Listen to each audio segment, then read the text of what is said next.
एक समय की बात है। एक राज्य में एक प्रतापी राजा राज करता था।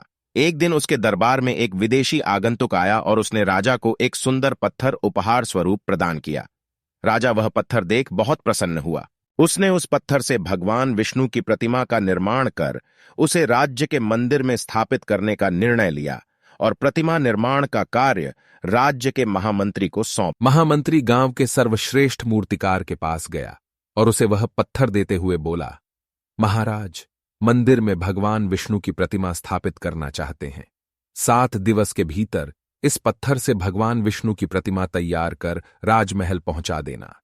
इसके लिए तुम्हें 50 स्वर्ण मुद्राएं दी जाएंगी।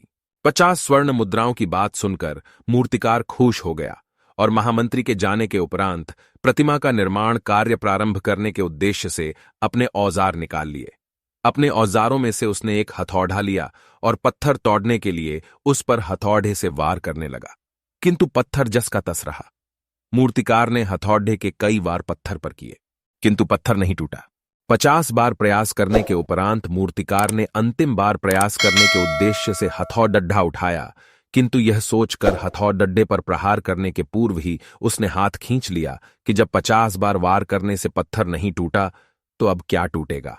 वह पत्थर लेकर वापस महामंत्री के पास गया और उसे यह कह वापस कर आया कि इस पत्थर को तोड़ना नामुमकिन है, इसलिए इससे भगवान विष्णु की प्रतिमा नहीं बन सकती। महामंत्री को राजा का आदेश हर स्थिति में पूर्ण करना था, इसलिए उसने भगवान विष्णु की प्रतिमा निर्मित करने का कार्य गांव के एक साधारण से मूर्तिकार को सौंप दिया।